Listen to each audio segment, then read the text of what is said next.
People are going to argue with you it's not a drift car because it's four-wheel drive, but don't worry about all that. The Banzai is a really good platform, and if you swap the drift tyres out for normal road tyres, it makes a good like touring car. But Nitro just makes things a little bit more interesting for a few reasons. Obviously the sound and the smoke just makes them a little bit more enjoyable to watch than the electric ones. But all this here takes a little bit more maintenance and a little bit more care. If you're looking for just like plug in and play, Nitro's probably not for you. I'm not a huge fan of Nitro. I just think just the maintenance and stuff, it's just not, I don't know, it's not me. I prefer to plug stuff in and go and play without having to fiddle about with it and try and tune it and stuff. But lots of people like that, and I can understand why. Instructions, I usually throw these away, but for this, if you've not had a Nitro before, you are going to have to read this carefully so you know what you're doing. Don't throw it away. Oh, so it comes in blue and that kind of white and pink. That's quite funky, isn't it? But it's not quite that blue. It's actually a little bit nicer. It's more like a baby blue. I think we need to adjust that body straight out the box. Raising up. I'm sure there's pins holding it, so just needs raising up. Yeah, it is a nice drift style looking body. Straight away what I've seen, it's got normal like road tyres, like rubber. The electric one comes with plastic wheels. Not, these are plastic like drift wheels. Comes with one similar to this, but they're plastic for drifting or power sliding. But this one comes with road tyres. Nitros usually have a hole in the body for cooling. This doesn't. I mean, it's obviously going to affect the temperatures in there, but whether that's going to be a problem, I don't know. It looks exactly the same as the electric one, apart from it's got a different spoiler on it. That's a little bit flatter than that one. Nice number plate. Yeah, so simple fix on that body. Get them up 1 or up 2. Here it is underneath. A little bit different to what I'm used to.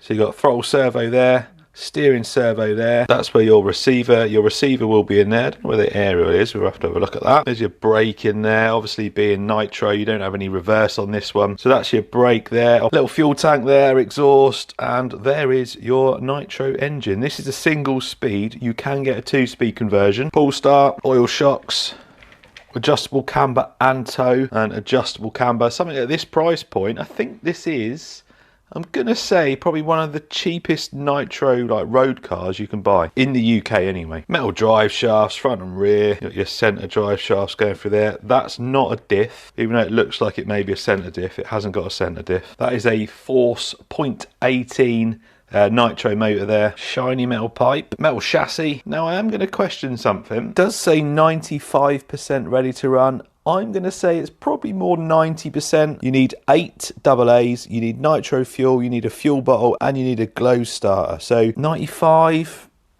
I'd say 90. That's being picky though. Right, the boring stuff, but the important stuff. As it says here, you must read the engine running in guidelines and set up on pages 9 and 12 before trying to start your engine. Paragraph here kind of sums everything up about Nitros. The key to braking in your engine is patience. During the braking period, your engine may appear to malfunction with problems such as stalling, inconsistent performance, fouling out glow plugs. Don't give up. And that's one of the reasons why I'm not a massive fan of them, is because you do actually have to do stuff. You can't just charge a battery and go and play. But like I said, lots of people out there love Nitro. I don't, but we're going to do this properly. I think it says about 6 tanks, I think, to run it in properly. So yeah, I suppose we best start. So the first start did take a while. I've kind of cut this down a little bit, but it did take a good few attempts. I warmed it up a little bit with a blowtorch as well, because it's freezing at the moment.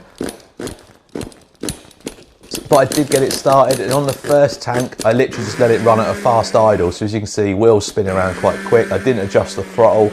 I notched the throttle down a little bit, but I didn't go all the way down. I just let it at fast idle for a bit. I ran it around the unit for a little bit, just a few little blips, and that's all I did for that first tank.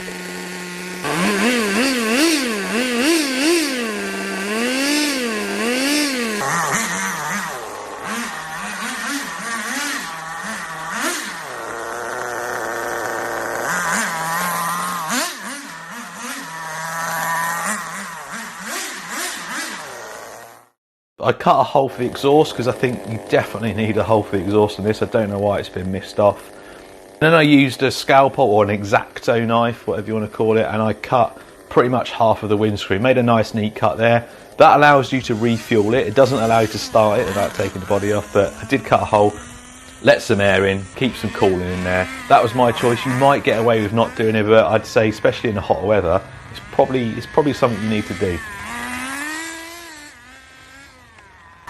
Second tank, about 60% maybe throttle. Maybe a little bit too much for some people, but basically I was just doing a figure of 8. I checked that the brakes work, and I've just done that for the second tank.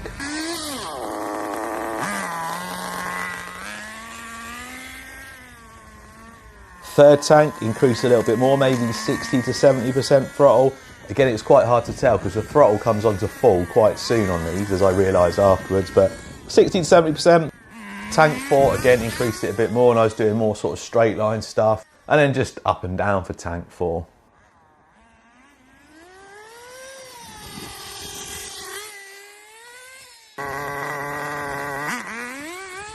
Now that's 4 tanks through it. Now something to think of them as heat cycles rather than tanks. You can't just keep topping the tank up as it's running and run it through like that. You need to stop it, let it cool down, and then run it through again. So it's heat cycles you're really looking at. We've done 4. I think it's time now to take the body off and clean it. Imagine if I didn't put that hole there. All of this would all be up inside there. To take the body off, just have a look over it. We've got a wobbly wheel there. It looks like the wheel nut's just come loose. So a quick look over it. That's with the hole. You can see it's a bit messy. Now, I didn't have any proper air filter oil. You can see how much dirt it's picked up. I just put a really thin coating of WD on there. That's just going to grab all the dirt. I'll give that a clean off as well. They do say you may need to change this, but I'm no expert, but I think that looks in pretty good health. So you're just going to check all my wheels, check nothing's coming loose on it. Give it a quick blast with some air. Get rid of all the dust and dirt. Get an old cloth or something on it.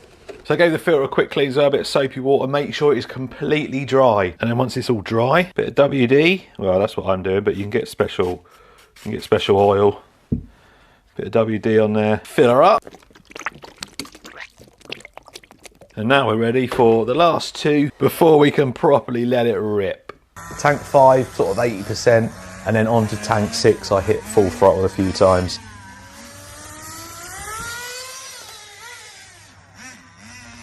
And as you've probably heard already through this whole running in process, these things are so noisy. I always forget how noisy they are.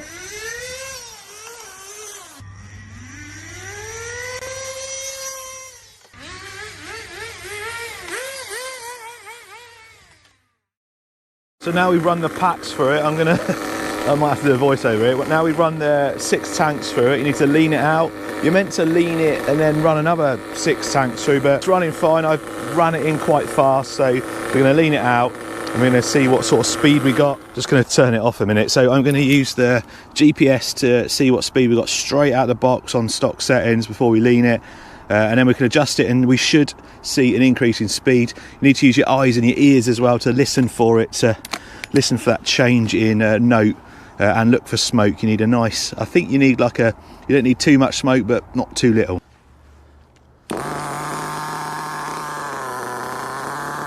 We'll just let it warm up a minute. Oh, this is why I love nitro. Right, let's see what we got straight out of the box. That's full throttle. Do that one more time, just to keep it warm.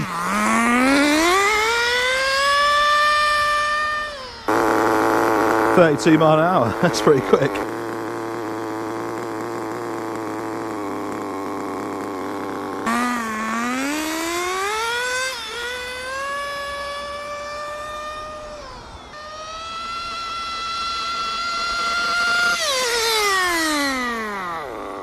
.33. So basically I was doing about an 1/8 of a turn at a time. It's just a repeat process.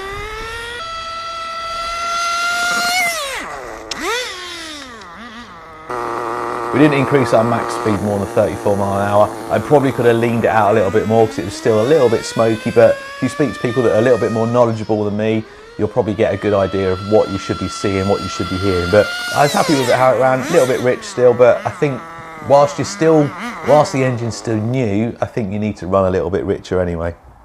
So that's the high done. I don't think we're going to get any more than that. Now we've got to do the low, which is when you pull away, when it bogs down, when you go full throttle. Although this, I don't think we need to touch it.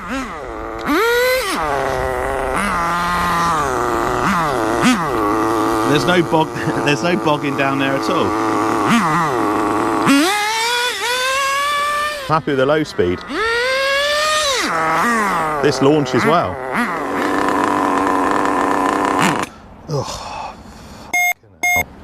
And now I'm going to leave you with the sweet sound of nitro. And I'm not going to lie, it was good fun.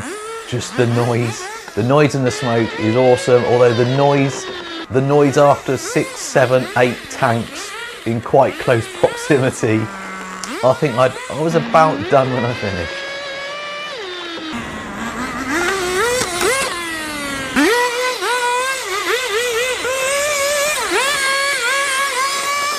This thing is nuts.